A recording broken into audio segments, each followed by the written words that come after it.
நேத்து ஆந்திராவில் நடந்த இந்த சம்பவம் உண்மையிலேயே நெஞ்சை உலுக்குவதாக அமைஞ்சு போச்சுங்க. பேப்பரில் பார்த்துருக்கலாம். 4 குழந்தைங்க, எல்லாமே 8 வயசு 6 வயசு 7 வயசு அந்த ரேஞ்சில் இருக்கக்கூடிய குழந்தைங்க வெளியில் விளையாண்டுட்டு இருந்திருக்கிறாங்க.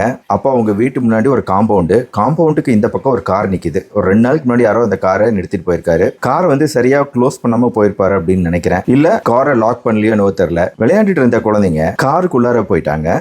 மதியானம் போல் காருக்குள்ளே போயிட்டாங்க. 4 பேருமே காருக்குள்ளே போயிட்டாங்க. காருக்குள்ளே போனோன்னே கார் ஆட்டோ லாக் ஆகிடுச்சு. இல்லை இவங்களா மேனுவலாக லாக் பண்ணாங்களான்னு தெரியல. மொத்தத்தில் காரை திறக்க முடியல. வெளியே விளையாட போன குழந்தைங்க எங்கேயாவது ஓரமாக விளையாண்டுட்டு இருப்பாங்கன்னு சொல்லிட்டு பெற்றோர்களுக்கும் பெரிய டவுட் வரல, இவங்க குரூப்பாக விளையாட சென்றதுனால. ஆனால் ஒரு 2 மணி நேரம் கழிச்சு டவுட் வருது. எல்லா பக்கமும் தேடி பார்க்குறாங்க. ஒரு 3 மணி நேரம் கழிச்சு தான் அந்த காருக்குள்ளே இவங்க இருக்கிறாங்க குழந்தைங்கிறது தெரிஞ்சுது. திறக்கும்போது 4 பேருமே உயிரோடு இல்லை. அதாவது இந்த மாதிரி ஆக்சிடென்ட் நடக்கிறது அப்படிங்கிறது புதுசு கிடையாதுங்க. உலகம் முழுக்க இந்த கார் ஆக்சிடென்ட், குறிப்பாக இடிச்சு நடக்கக்கூடிய ஆக்சிடென்ட்ல இந்த மாதிரி தெரியாமல் காருக்குள்ளே உட்காந்து மாட்டிக்கக்கூடிய ஆக்சிடென்ட் அப்படிங்கிறது வருஷம் நடந்துகிட்டு இருக்கு. எல்லா நாடுகள்லையுமே. இந்தியாவும் இதுக்கு விதிவிலக்கு கிடையாது. இதில் முக்கியமாக ஒரு அவேர்னஸ், விழிப்புணர்வு ஏற்படுத்துறதுக்காக தான் இந்த வீடியோ. குறிப்பாக நாம் நினைக்கிற மாதிரி கார் இது ஏதோ நிழலில் நிறுத்தியிருக்கிறோம் அப்படின்னு நினச்சிட்டு, நம்ம நிழல் நிறுத்திருக்கோம் அப்படின்னு நினச்சிட்டு அதுக்குள்ளே குழந்தைங்க இருந்தால், இல்லை நம்ம இருந்தாலும் பாதிப்பு இல்லை, இன்ஜின் ஆஃபில் இருக்கும்போது கார் பூட்டி இருக்கும்போது அப்படின்னு நினச்சிங்கன்னா அது தப்புங்க. வெளிப்புற சூழ்நிலை ரொம்ப ஹாட்டாக இருக்குது, ரொம்ப வெப்பமாக இருக்குது அப்படின்னா கண்டிப்பாக கார் ஹீட் ஆகும். அது நிழலில் நிறுத்தி வச்சுருந்தாலும். அப்படி இருக்கும்போது கொஞ்சம் கொஞ்சமாக காருக்குள்ளார டெம்பரேச்சர் அதிகமாக ஆரம்பிக்கும். இப்போ பெரியவங்களா இருந்தால் வெளியே வந்துடலாம். ஆனால் குழந்தைங்களுக்கு தெரியறது கிடையாது. டெம்பரேச்சர் அதிகமாகிறது, மூச்சு திணறல் ஏற்பட போகுது அப்படிங்கிறது, ஹீட் ஸ்ட்ரோக் மாதிரி வரப்போகுது அப்படிங்கிறதுலாம் அவங்களுக்கு தெரிய வாய்ப்பு கிடையாது. அதனால் நிழலில் நிறுத்தி வச்சிருந்தாலும் பிரச்சனை. அதே மாதிரி டெம்பரேச்சர், வெளிப்புற டெம்பரேச்சர் ரொம்ப அதிகமாக இருக்கணும் அப்படின்லாம் கூட அவசியம் இல்லைங்க. அப்ராக்சிமேட்டாக ஒரு 30 டிகிரி செல்சியஸ்க்கு மேலே இருந்தாலே அது ஒரு மிகப்பெரிய ஹை டெம்பரேச்சர் தான். ஆனால் நம்ம ஊரில் இப்போ ஆவரேஜாக மே மாதம் 39 40 அந்த ரேஞ்சுக்கு இருக்கக்கூடிய டெம்பரேச்சர், ஹாட்டான வெதர்.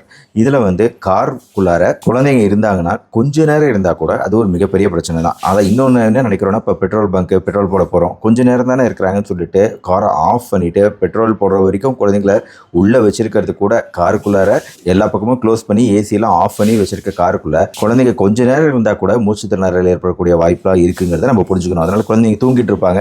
சரி நம்ம ஏன் டிஸ்டர்ப் பண்ணுவாங்கன்னு சொல்லிட்டு சில பேர் இன்ஜினா ஆஃப் பண்ணிட்டு கதவெல்லாம் சாத்திட்டு டீசல் அடிக்க போயிடுவாங்க. டீசல் அடிச்சுட்டு போகிறது சீக்கிரம் வந்துட்டா பரவாயில்ல, லேட்டாக வந்தாங்கன்னா பெரிய பிரச்சனைகளை சந்திக்கக்கூடிய வாய்ப்பு இருக்குது அப்படிங்கிறத புரிஞ்சுக்கோங்க. பொதுவாக குழந்தைங்க உள்ளே போய் மாட்டிக்கிறது அப்படிங்கிறத விட பெற்றோர்கள் தெரியாமல் விட்டுட்டு போகிறது மிக அதிகமான காரணம். குழந்தைகளில் இந்த பிரச்சனை இறப்புகள் வரைக்கும் போகக்கூடிய வாய்ப்புகள் உருவாகுது ஈஸியாக. ஆனால் பெரியவங்களா இருக்கும்போது ஒன்று வெளியே வந்துடலாம், இல்லைனா அட்லீஸ்ட் கார் கண்ணாடியோ உடைச்சிடலாம். ஏன்னா காரோட ஃப்ரண்ட் சீட்டு 2 பக்கமும் இருக்கக்கூடிய அந்த ஹெட்ரெஸ்ட் அப்படியே நம்மளால் கழட்ட முடியும்.